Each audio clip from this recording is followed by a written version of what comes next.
Thanks for joining us for AFL Riverina TV. I'm your host, Simon Anderson. Well, finals are upon us in the Farrer League. Joining me to take a look at the first week of finals and the last round of the RFL are AFL Southern New South Wales manager Jason McPherson and a special guest from the Daily Advertiser, Simon Brunsdon. Guys, thank you for joining us. Thanks for having me. Simon, you've been covering AFL in the area for a number of years, in particular the Farrer League, but your time is coming to a close in a fortnight. Throwing out everything you've said at the bar with Matt Malone, I'll let you have a fresh start. As it stands at the moment, who's your tip for both the Farrer League and the RFL? I'll start with the RFL because I think it's a little bit easier. Colin Gully, you can't go past. They've been the standout team of the competition all year. And I think I personally would really like them to see them win an RFL flag. They've been there, I think this is their fourth season. They've gone really close.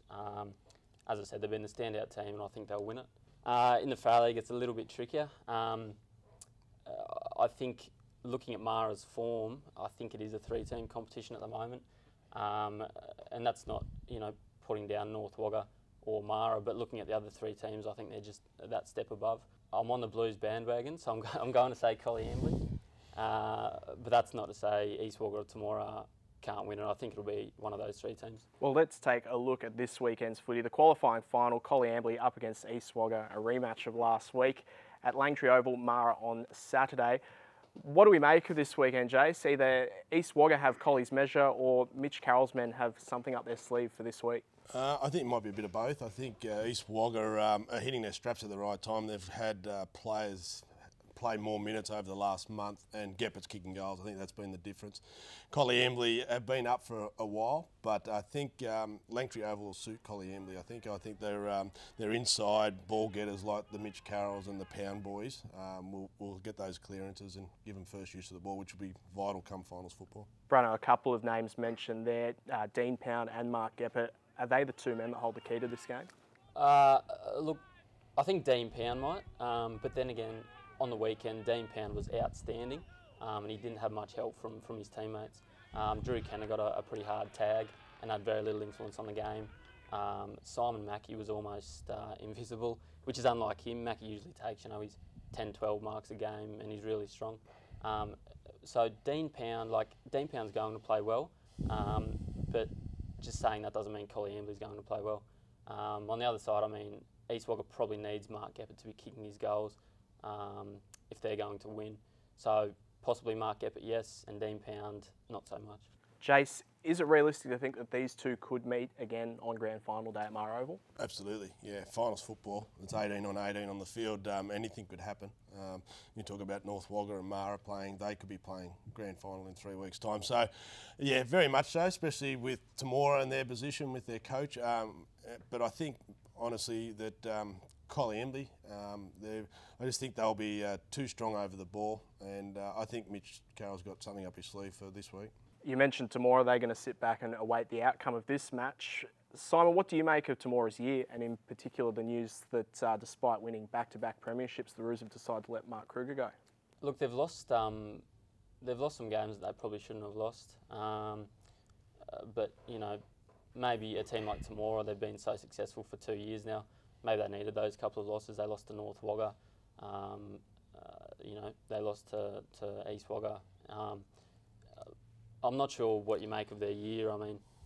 Looking at them at the moment, I don't think they're quite the team they were 12 months ago.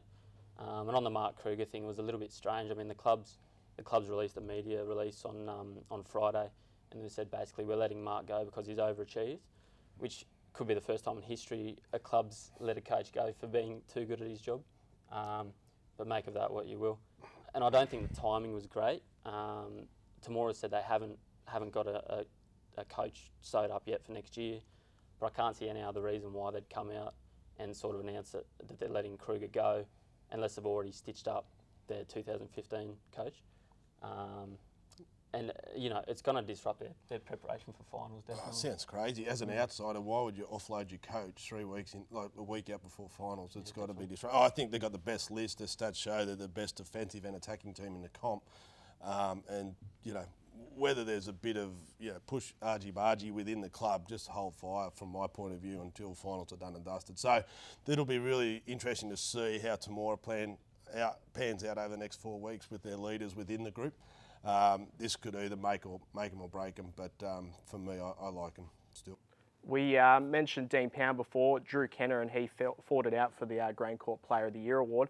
How do those two stack up against some of the key top players that you've seen in your time covering the competition? Look, I've covered it for, I think this is my 5th season, and I can honestly say I think Dean Pound's one of the best I've seen in the Farrow League. And not only him, but this season we've seen him come back, Mark Eppert's back in the Farrow League, Matt Wallace at Tamora's a new bloke around here, so the Farrow League's really got some good players in this season. Drew Kenner, he was a little bit of a surprise. I mean, in the RFL, he was sort of that. At Narrandera, he was, he was handy, but he was never a superstar. He's come out, and I think he'll be right up there in the BNF in the league this year. We'll move over to the elimination final. Mara up against North Wagga at Gumley Oval on Sunday. Jace, what do you make of these two teams? What are their strengths, and who holds the key?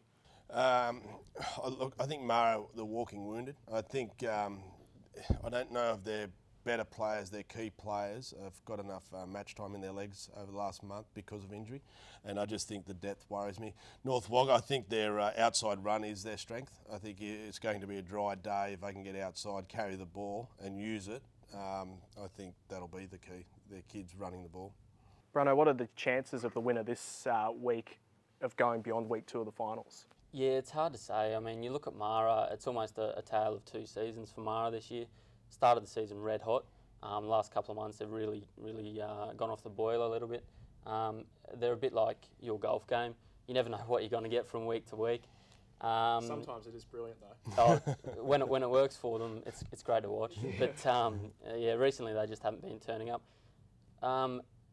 Look, I think whoever wins this week won't make it past the second week of finals. We'll take a look at the finals fixtures beyond this week. Obviously, August 30 and 31st, the first and second semis played at Mara Oval, the preliminary final on the first weekend in September at Mara Oval, and then the grand final at Mara Oval. Is Mara Oval the right choice for these remaining games, Chase?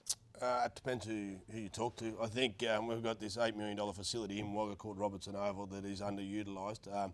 We've got some work to do, as in the AFL, to work with Wagga City Council and the Wagga Tigers for next year in regards to having it as a sporting field or complex versus a venue for wedding and 21st. So it's the first time we've had this issue. It's the first time we've had an $8 million facility.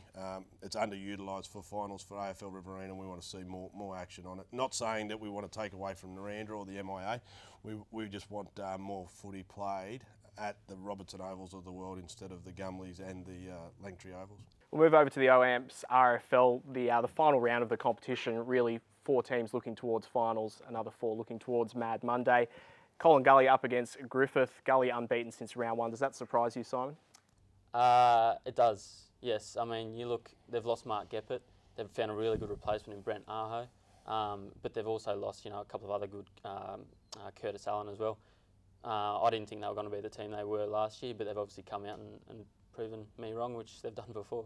Jace, Turvey Park up against Mango. Cole Sandbrook has the Grain Court Player of the Year sewn up. He's had an outstanding season. Yeah, he was good again on the weekend. I went out and watched Narrandera, and Manga Player it was ugly, but Manga Player, I really like the way they go about their business, and I think they'll go a long way into September. So yeah, they'll tick the box this weekend. Coolman up against Leeton. Anyone game to write the Hoppers off? No. Not at all. No, they can. Yeah. Yep, and Narrandera up against the Wagga Tigers, who haven't been too far away all year. Yeah, probably 2 key position players off being top of the table. Narrandera have got some really good youngsters coming through. As I said, I watched them on the weekend, so they're not far off being in the top 5 for the future. We'll take a look at the RFL finals fixtures on August 30. Mango up against Coolaman out at Narrandera. The Tigers up against Ganmain the day after that, also out at Narrandera. The second semi-final will be held on September 6th at Narrandera. The first semi back at Robbo Oval on September 7th. And the preliminary final at Robertson Oval, wrapping it all up with the grand final on September 21st out at Narrandera. Now, also some news breaking this week that Barellan has requested to join the Farrow League for 2015. Tell us a bit more about that, Simon. Yeah, so basically the last time Barellan played in the Farrow was 22 years ago. they won the flag in '87. I think they played a grand final since then as well. But obviously they've spent 22 years over in the Northern Riverina League. The reason they want to come back is they think they'll have a better chance of retaining their junior players if they're in the Farrell League. At the moment, the NRFL only has one grade in seniors, and the Barellan president basically told me that once the juniors finish their junior football, they move on to other clubs so they can play in the RFL, the Farrell League. And he said a large base of them have actually said to the club, if you guys play in the Farrell League next year, we'll come back. So I guess their reason is they want to play a little bit better standard footy and try and retain some of their junior players. What do you make of the decision, Jace? Well, no decision made yet. As a club, I think it's clever from a Barellan point of view, but we've got to look at the checks and balances, make sure across the board that it's not diluting another club. So in 2 years' time, that club's on its knees. So they've got to provide a list of not just footballers but netballers, and making sure that we're not robbing Peter to pay Paul. But look, I think if it's best for football overall, it's exciting. We've seen what Collie Embley have done, moving from the Hume League to Farrell League. And the top 3 teams this year in the Farrell League, and their juniors have gone from 1 team to 3 teams. So, yeah, I think it's exciting, but a lot of work to be done in the off-season. Well, I guess, boys, thank you for coming in, and I think, Mackie, just... Yeah, absolutely. Not to this Simon, to the Simon Brunsdon. Thanks very much, mate. Not always good, but sometimes bad when you're covering our game of AFL, but for all the guys and the footy community in AFL Riverina, thanks very much. Good luck in Illawarra, and make sure you yell out and drop in for a beer next time you're back in Wagga Wagga. No, I've enjoyed it. Thanks for having me. Thanks, guys.